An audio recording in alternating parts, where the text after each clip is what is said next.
Hi friends, welcome to my channel iView 360. ఈ రోజు ఈ వీడియోలో నేను ఏం షేర్ చేసుకోవాలనుకుంటున్నానంటే అండి, ఈ నవంబర్ మంత్ వచ్చిన దగ్గర నుంచి ఫస్ట్ నుంచి కూడా 31st హాలోవీన్ ఫెస్టివల్ అయిపోయి అది హాలోవీన్ అయిపోయిన తర్వాత నుండి కూడా ఇక్కడ థ్యాంక్స్ గివింగ్ అని మళ్ళీ ఫెస్టివల్కి రెడీ అవుతూ ఉంటారు. థ్యాంక్స్ గివింగ్కి ఇక్కడ ఒక బిగ్ ఫెస్టివల్ లాగా చేస్తారనమాట అమెరికాలో. కాబట్టి థ్యాంక్స్ గివింగ్ ఎందుకు చేస్తారు, అసలు ఎందుకు అమెరికా వాళ్ళు థ్యాంక్స్ గివింగ్ చేస్తున్నారు అన్న దాని గురించి ఈ వీడియోలో నేను మీతో షేర్ చేసుకోవాలని వీడియో చేస్తున్నానండి. అలాగే ఎవరైనా నా ఛానల్ ఫస్ట్ టైం మీరు చూసినట్లయితే నా ఛానల్కి సబ్స్క్రైబ్ చేయండి, అలాగే లైక్ చేయండి, అలాగే షేర్ చేయండి. చూసి అంటే వ్యూస్ ఉన్నా కానండి సబ్స్క్రైబ్ చేయట్లేదు చూసిన వాళ్ళు, ప్లీజ్ సబ్స్క్రైబ్ చేయండి. సరే అండి, ఇక వీడియోలోకి వెళ్ళిపోతే థ్యాంక్స్ గివింగ్ అమెరికాలో చాలా పెద్ద పండుగ అండి. సంవత్సరం మొత్తంలో కూడా చాలా రకాల హాలిడేస్ ఉన్నాయి, కానీ థ్యాంక్స్ గివింగ్ అన్నది మాత్రం చాలా బిగ్ ఫెస్టివల్ లాగా చేస్తారు ఇక్కడ. ప్రతి ఒక్కళ్ళు కూడా అంటే ఒక రిలీజియన్ కి సంబంధించింది కాదు అది, ఎవరైనా సరే గెట్ టుగెదర్ అవ్వాలనుకున్న వాళ్ళు ప్రతి ఒక్కళ్ళు కూడా చేస్తూ ఉంటారు ఇక్కడ. అసలు బేసికల్గా ఈ థ్యాంక్స్ గివింగ్ అన్నది ఎక్కడ స్టార్ట్ అయింది అని అంటే, యూరప్ నుండి పిల్గ్రిమ్స్ అనేవాళ్ళు అమెరికాకి వస్తారు మే ఫ్లవర్ అన్న షిప్ లో. వచ్చిన తర్వాత వాళ్ళు ఇక్కడికి వచ్చిన తర్వాత వాళ్ళకి ఇక్కడ ఉండడానికి ఏమీ ఉండదు అనమాట. అప్పుడు కొన్ని రోజులు మే ఫ్లవర్ అన్న షిప్ లో ఉంటూ వాళ్ళు స్లోగా ఇక్కడికి వచ్చి వలస వస్తారు కదా. ఇప్పుడు మనం కానీ ఇండియా నుండి వచ్చినట్టు వేరే వేరే కంట్రీస్ నుంచి అట్లాగా యూరప్ నుంచి పిల్గ్రిమ్స్ అనే వాళ్ళు వచ్చారు ఇక్కడికి. వచ్చి 16th సెంచరీలో జరిగిందనమాట. వాళ్ళు వచ్చి ఇక్కడికి వచ్చిన తర్వాత వాళ్ళు ఉండడానికి స్లోగా ఇల్లులు కట్టుకోవడము, అట్లాగే వాళ్ళ పంటలు వాళ్ళు తినే ఫుడ్ అయితేనే వాళ్ళని పండించుకోవడము ఇలా చేస్తూ ఉండేవాళ్ళు వాళ్ళు. కానీ కష్టంగానే ఉండేవాళ్ళు అనమాట. అంటే అన్ని ఫెసిలిటీస్ ఉండవు కదా కొత్తగా వచ్చిన వాళ్ళకి ఇవన్నీ. కాకపోతే అదే అక్కడ చుట్టుపక్కల ఉన్నటువంటి అదే టైంలో చుట్టుపక్కల ఉన్న వ్యాంపైంగ్ అనేవాళ్ళు కూడా వాళ్ళు నేటివ్ అమెరికన్స్ అనమాట. వీళ్ళు వాళ్ళని చూశారనమాట. వ్యాంపైంగ్ అనే వాళ్ళు చూసి వాళ్ళకి ఎలా లీవ్ చేయాలి అన్నది కొంచెం వాళ్ళకి హెల్ప్ చేస్తూ ఉంటారు అనమాట వాళ్ళు. ఇక్కడ నేటివ్ అమెరికన్స్ పిల్గ్రిమ్స్ ఉండడానికి వాళ్ళకి వార్మ్ గా వింటర్ ఎక్కువగా చలికాలం ఉంటుందని చెప్పాను కదా ఇక్కడ. కాబట్టి అట్లా చలికాలంలో ఎలా ఉండాలి, అలాగే యానిమల్స్ ని ఎలా టేక్ కేర్ చేయాలి, అలాగే వాళ్ళ ఇల్లు ఎలాగ వార్మ్ గా ఉంచుకోవాలి, ఇవన్నీ కూడా ఇక్కడ ఉన్న నేటివ్ అమెరికన్స్ వాళ్ళకి పిల్గ్రిమ్స్ కి ఉండడానికి వాళ్ళు హెల్ప్ చేస్తారనమాట వాళ్ళకి. అందుకోసం అని చెప్పేసి అని వాళ్ళు అట్లాగే వాళ్ళ భాష కూడా వీళ్ళకి రాదు. కాకపోతే వ్యాంపింగ్ దానిలో ఉన్నటువంటి వాళ్ళ గ్రూప్ కి చెందిన వాళ్ళలో ఒక అతనికి ఇంగ్లీష్ రావడం వల్ల కొంచెం కమ్యూనికేట్ చేయడము, వాళ్ళ భాష కొంచెం అర్థం చేసుకోవడం, వాళ్ళకి అన్ని ఈ పిల్గ్రిమ్స్ కొత్త కాబట్టి అమెరికా వాళ్ళకి కావాల్సినన్ని నేర్పించడము, ఇక్కడ ఎలాగా జీవించాలో వాళ్ళకి నేర్పించడం అలాగే చేసేవాళ్ళు. కాబట్టి వీళ్ళకి కొంచెం అండర్స్టాండింగ్ అంటూ కుదిరింది అనమాట. నా తర్వాత వాళ్ళకి పిల్గ్రిమ్స్ అన్న వాళ్ళు ఇక్కడికి వచ్చిన తర్వాత వాళ్ళు చెప్పాను కదండి, వాళ్ళ ఫుడ్ అన్ని కూడా వాళ్ళ ఫుడ్ వాళ్ళు పండించుకోవడము ఇవన్నీ చేస్తూ ఉన్నారు. కాకపోతే ఇవన్నీ కోతకి ఇది హార్వెస్ట్ కి వస్తాయి కదా, సెప్టెంబర్ అక్టోబర్ మంత్స్ లో.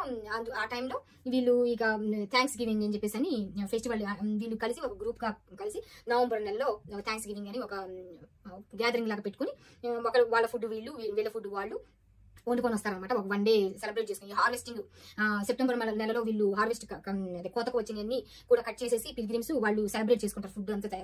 అలాగే ఈ వ్యాంపింగ్ వాళ్ళ గ్రూప్ వాళ్ళని కూడా పిలిస్తే వీళ్ళు కూడా అందరూ కలిసి ఇది థ్యాంక్స్ గివింగ్ అని చెప్పి చేసుకుంటారు అనమాట. ఎందుకంటే అసలు పిల్గ్రిమ్స్ ఇక్కడికి వచ్చిన తర్వాత వాళ్ళకి ఎలా బ్రతకాలో ఎలా ఉండాలో వాళ్ళకి తెలియనప్పుడు ఈ వ్యాంపింగ్ గ్రూప్ వాళ్ళు నేటివ్ అమెరికన్స్ వాళ్ళకి హెల్ప్ చేశారు. కాబట్టి థ్యాంక్స్ గివింగ్ అన్నది నేమ్ పెట్టి థ్యాంక్ఫుల్ గా అట్లాగే ఎవరికైనా అవసరంలో ఉన్నప్పుడు వాళ్ళకి హెల్ప్ చేశారు కాబట్టి అలాగే చేయాలి అన్న ఉద్దేశంతో థ్యాంక్స్ గివింగ్ అన్న ఫెస్టివల్ ని వాళ్ళు ఫస్ట్ స్టార్ట్ చేశారన్నమాట. అలాగా వాళ్ళు వండుకున్న ఫుడ్ అయితేనేమి, వాళ్ళు హార్వెస్ట్ చేసినవి అయితేనేమి, ఇవన్నీ కూడా అందులో ఎక్కువగా దానికి గుర్తుగా ఏంటంటే ఈ టర్కీ కోడి అనమాట. మన ఇండియాలో గిన్నె కోడి అంటారు కదా, అవి ఆ టర్కీ కోడి ఒక స్పెషల్ అనమాట. అందులో చికెన్ ఇవన్నీ కూడా నార్మల్ గా అందరూ తింటారు, కానీ టర్కీ కోడి మాత్రం స్పెషల్ గా తింటారు థ్యాంక్స్ గివింగ్ అప్పుడు. కాబట్టి అది స్పెషల్ డిష్ అనమాట.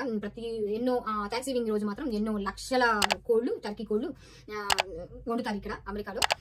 అలాగే అదొక ఫెస్టివల్ చాలా స్పెషల్ అనమాట. అలాగే ఆ రోజు మాత్రం అన్ని పండించినవన్నీ కూడా అయితే స్వీట్ కార్న్, మొక్కజొన్నలు, స్వీట్ పొటాటోస్, గుమ్మడికాయలు అయితేనేమి, అలాగే యాపిల్స్ అయితేనేమి, ఇవన్నీ కూడా ఈ సీజన్ లో అన్ని ప్రొడ్యూస్ అవుతాయండి, బాగా పండుతాయి. తర్వాత హార్వెస్టింగ్ వస్తాయి యాపిల్స్ కానీ ఇవన్నీ కూడా హార్వెస్టింగ్ వస్తాయి. కాబట్టి ఆ సీజన్ లో ఎక్కువ థ్యాంక్స్ గివింగ్ కి యాపిల్ పై, పంకిన్ పైస్ అంటే అన్ని కూడా వీటికి రిలేటెడ్ గా కేక్స్ అయితేనేమి, స్వీట్స్ అయితేనేమి, ఫుడ్ ఐటమ్స్ మెయిన్ ఏమేమైతే హార్వెస్టింగ్ వస్తాయో వాటిని యూజ్ చేసి ఫుడ్ చేసుకుంటా ఉంటారు అనమాట థ్యాంక్స్ గివింగ్ ఫెస్టివల్ కి. మెయిన్ గా డిష్ అయితేనేమో థ్యాంక్స్ గివింగ్ కి టర్కీ. అట్లాగే ఇక్కడ ఫుడ్ వచ్చేసరికి మ్యాష్డ్ పొటాటో ఒకటి చేస్తారు, అట్లాగే స్టఫింగ్ అని చేస్తూ ఉంటారు, బ్రెడ్ తో ఉంటుంది అనమాట స్టఫింగ్. మ్యాష్డ్ పొటాటో చేస్తూ ఉంటారు, అట్లాగే స్వీట్ పొటాటో, అట్లాగే మ్యాక్ అండ్ చీజ్, అలాగే క్రాన్బెర్రీ సాస్ ఇలాంటివన్నీ కూడా చేస్తూ ఉంటారు. అలాగే ఫ్రూట్ పైస్, ఎవరికి ఇష్టం వచ్చిన ఫుడ్ అండి. ఇక మా హార్వెస్ట్ అయిపోయిన దానికి వీళ్ళు వచ్చిన అంటే ఆ పండగ పిలిగ్రిమ్స్ దగ్గర నుంచి అక్కడ నుంచి ఇక్కడికి వచ్చి వాళ్ళు ఇక్కడికి వచ్చిన తర్వాత నేటివ్ అమెరికన్స్ వీళ్ళందరూ కలిసి ఫస్ట్ చేసుకున్న డిన్నర్ అనమాట అది. అందుకోసం అని చెప్పేసి అని దీన్ని అలా ట్రెడిషనల్ గా అప్పటి నుంచి 16th సెంచరీ నుంచి కూడా చేసుకుంటూ వచ్చారు. ఆ తర్వాత దీన్ని యుఎస్ ప్రెసిడెంట్ దాని ఒక నేషనల్ హాలిడే లాగా చేసి ఇప్పుడు అమెరికన్స్ అందరికీ కూడా నేషనల్ హాలిడే లాగా ఒక థ్యాంక్స్ గివింగ్ అన్నది పెట్టారనమాట.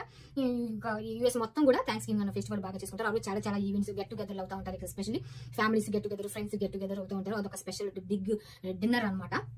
అట్లాగే దాని ముందు రోజు కూడా చేసుకుంటూ ఉంటారు థ్యాంక్స్ గివింగ్ ఈవ్ అనేసి డ్రింకింగ్ పార్టీ అది అని అలాంటివి కూడా చేసుకుంటూ ఉంటారు. అట్లాగే మళ్ళీ థ్యాంక్స్ గివింగ్ కి బాగా ఇక్కడ డీల్స్ కూడా ఉంటాయండి. షాపింగ్ వాటిల్లో షాపింగ్ ఆఫర్స్ ఎక్కువ ఇస్తూ ఉంటారు అనమాట. అన్ని కూడా దాదాపుగా 50% ఆఫ్లో అన్నట్టు ఉంటుంది అనమాట. నార్మల్గా అయితే అన్ని $40-50 ఉండేవి ఆ రోజు $20కే దొరుకుతాయి. ప్రతిదీ కూడా ఎలక్ట్రానిక్స్ ఇవన్నీ కూడా ఒక స్టోర్ నుంచి ఇంకొక స్టోర్ డీల్స్ మీద డీల్స్ ఆఫర్ చేస్తూ ఉంటారు. అలాగే నెక్స్ట్ ఈ థ్యాంక్స్ గివింగ్ అనేది నవంబర్ 4th థర్స్డే చేసుకుంటారు అనమాట. లాస్ట్ లో ఫోర్త్ వీక్ లో వచ్చే థర్స్డే రోజు చేసుకుంటా ఉంటారు. ఎవ్రీ ఇయర్ అలాగే జరుగుతూ ఉంటుంది అనమాట. ఆ డేట్ ఫిక్స్ చేశారనమాట. నవంబర్ లో 4th వీక్ థర్స్డే రోజు అనమాట. అలాగే ఆ నెక్స్ట్ డే ఫ్రైడే రోజు బ్లాక్ ఫ్రైడేగా చేస్తూ ఉంటారు. అంటే అన్ని డీల్స్ ఉంటాయి స్టోర్లలో షాపింగ్ చేసుకునే వాళ్ళకి. అలాగే మళ్ళీ అది నెక్స్ట్ మండే రోజు కూడా తర్వాత వీక్ లో మండే రోజు సైబర్ మండే అనేసి బాగా అందులో కూడా డీల్స్ ఉంటాయి. కానీ ఆ సైబర్ మండే అన్నవి మాత్రం ఆన్లైన్ డీల్స్. ఈ బ్లాక్ ఫ్రైడే బ్లాక్ ఫ్రైడే రోజు మాత్రం థ్యాంక్స్ గివింగ్ డే ఈవినింగ్ నుండి బ్లాక్ ఫ్రైడే వరకు కూడా బాగా డీల్స్ స్టోర్లలో ఉంటాయండి. అలాగే ఫిజికల్ గా కూడా వెళ్ళి షాపింగ్ చేసుకోవచ్చు, లేదా ఆన్లైన్ లో కూడా షాపింగ్ చేసుకోవచ్చు. కొంతమంది ఫిజికల్ గా వెళ్ళలేని వాళ్ళు ముందుగా ఆన్లైన్ లో కూడా ఉంటాయి డీల్స్, అవి కూడా చూసుకొని షాపింగ్ చేస్తూ ఉంటారు. ఇంకా ఇదండి దీని గురించి. మళ్ళీ ఇంకోటి ఏంటంటే యూఎస్ ప్రెసిడెంట్ కూడా ఆ రోజు థ్యాంక్స్ గివింగ్ డే రోజు టర్కీకి ఫ్రీడమ్ ఇచ్చిన వైట్ హౌస్ లో దీన్ని వండుకోరంటండి. దాన్ని ఫ్రీడమ్ ఇచ్చేసినట్టుగా టర్కీని మాత్రం ఆ రోజు వండరంట. దాన్ని చంపడం ఇష్టం లేక దాన్ని చంపకూడదని దాన్ని ఆ రోజు చంపకుండా థ్యాంక్స్ గివింగ్ డిన్నర్ కి వైట్ హౌస్ లో డిన్నర్ కి టర్కీ ఉండదంట. అది నేను విన్న అది న్యూస్ ఇంత ముందు కూడా నేను చూశాను ఇది న్యూస్ లో. అలాగే మళ్ళీ big parade Thanksgiving Day రోజు మాత్రం చాలా బిగ్ పరేడ్ జరుగుతూ ఉంటుంది. మేసీస్ పరేడ్ చాలా బాగుంటుంది అనమాట. చాలా చాలా కాస్ట్యూమ్స్ అయితే మీకు కొంతమంది అదే రోజు pilgrims costumes, native American dresses, అట్లాగే వాళ్ళ సీనరీస్ ఇవన్నీ కూడా చూపిస్తూ పరేడ్ చేస్తూ ఉంటారు. అలాగే డిజ్నీ అని అలాగే రకరకాల అనమాట క్లౌన్ అన్ని. అండ్ ఆల్సో లైక్ ఏంటంటే కిడ్స్ కార్టూన్స్ ఉంటాయి కదా షోస్ లో, అట్లాంటివి ఆ ఫిగర్స్ ఉంటాయి కదా కార్టూన్ ఫిగర్స్, అవన్నీ కూడా పరేడ్ చాలా చాలా బాగుంటుంది. అది థ్యాంక్స్ గివింగ్ డే రోజు మార్నింగ్ ఈ పరేడ్ జరుగుతుంది. చాలా బాగుంటుంది. ఒక 2-3 hours మార్నింగ్ టైం జరుగుతుంది టీవీలో. మేమైతే వాచ్ చేస్తూ ఉంటాము. అక్కడికి వెళ్ళి చూడగలిగిన చూస్తారు, కానీ మేమైతే టీవీలో వాచ్ చేస్తాం. చాలా బాగుంటుందండి. ఒకవేళ ఇండియాలో అవైలబుల్ ఉంటే కూడా చూడండి మీరు అవకాశం ఉంటే. సరే అండి, థ్యాంక్స్ గివింగ్ యొక్క స్టోరీ, టర్కీ కోడి యొక్క స్టోరీ, థ్యాంక్స్ గివింగ్ ఎందుకు జరుపుకుంటాము ఏంటి అన్నది నేను ఈ వీడియోలో నేను మీతో షేర్ చేసుకున్నాను. Thanks for watching this video అండి. ఇంకొక వీడియోలో ఇంకో టాపిక్ తోటి నేను మళ్ళీ మీతో కలుస్తాను. అంతవరకు ఉంటానండి. బాయ్ అండి.